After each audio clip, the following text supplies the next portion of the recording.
So, transfer update at Tottenham. We are looking at, there's three defenders we're currently looking at, and that will be Mark Gahey. We're also looking at Tobido and also looking at Jared Braithwaite, sorry. But there is one also which has been linked again from the summer, and that is Tosin Adebayo from Fulham. Out of those four, personally, I've seen that Everton are now wanting 100 million for Jared Braithwaite. I think he's one of the weakest of the lot.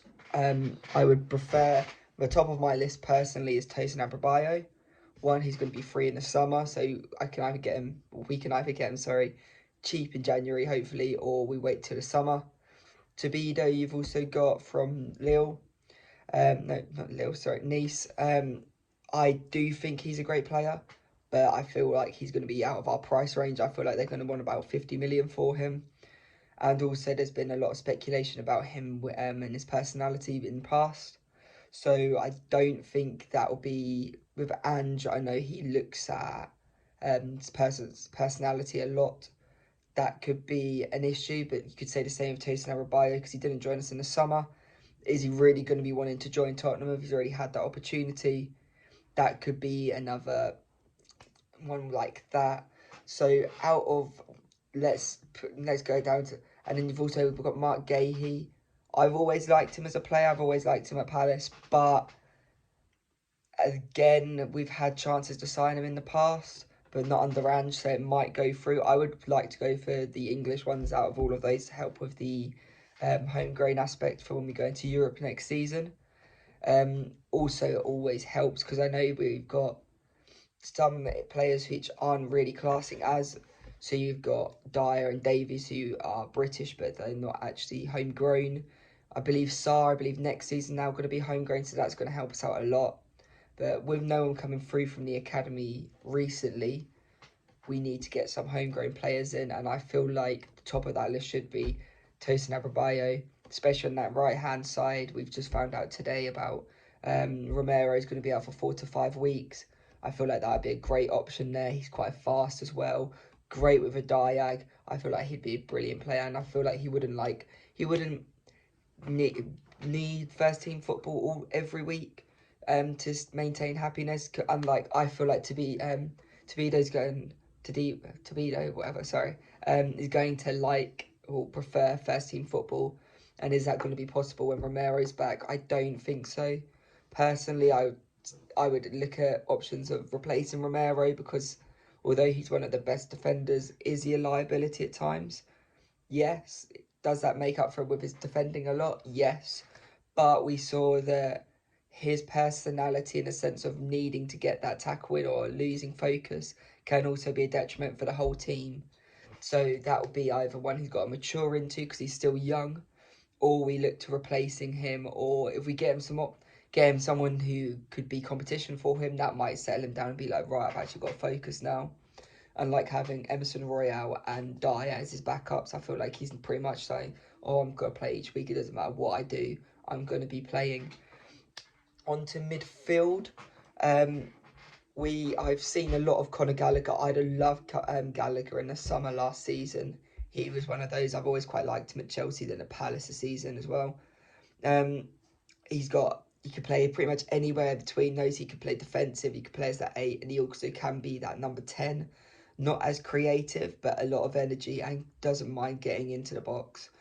I'd also wouldn't mind seeing him on the wing. You've seen it current games this season at Chelsea. He drifts out wide or he'll go high up essentially, and he'll be the presser, which can also help with an system being able to be that workhorse up top. And we've seen it a lot with Richarlison when he was doing the doggies. So that could be a great option for us. Another homegrown player, lots of ability, lots of energy. I feel like that would fit Ange's system perfectly. And then we've been linked to a couple of strikers as well.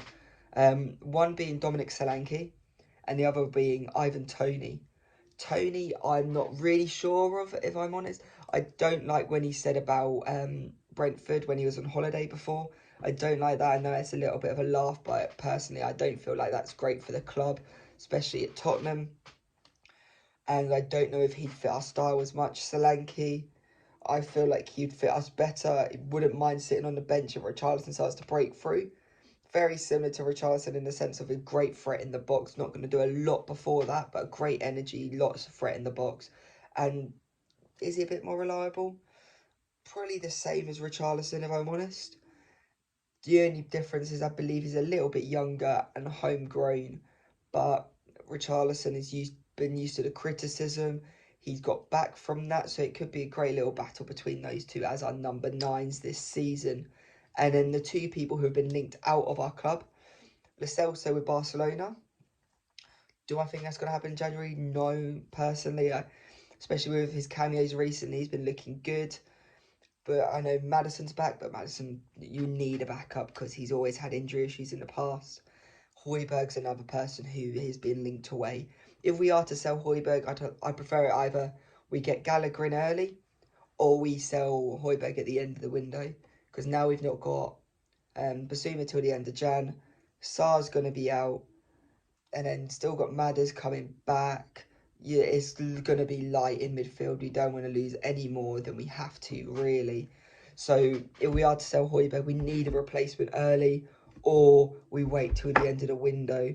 I feel like Levy would wait till the end of the window, try to get as much money out as possible. I know before we was linked to a few Juventus players, especially with the hidden Patrici link. No, he's not really working for us, but he's working for us still. You can see it some of the transfers. I feel like he could do a little bit of us a favour there. He has either some decent money or a swap deal, but not a swap deal where we can get some players in. They can get Højbjerg back in return. I feel like that would be a great move for us if we can get a few more in, get a couple more squad depths in, so then this situation can't happen again, as well as Gallagher in midfield. So just to round up, out of the people we're linked to currently, as of 27th of December 2023, I would like Tosin Abrabio. I would also love Gallagher, and I'd also love Solanke. They would be my three that I try to get in as soon as possible, really. And then if we are to sell, I'd get rid of Højbjerg. Lo Celso I try keep just because of the options. We haven't really got a lot in that 10 unless we bring some youth players through. But we'll see. So I hopefully look forward to you on the next one. It'll be, I believe the next one's going to be a loan update, looking at Jed Spence is the main one. Dane Scarlett's just came back, so we'll be looking at what he done at Ipswich and a little bit of roundup what he can bring to our squad this season. And we'll go from there. So see you on the next one, and peace. Cheers.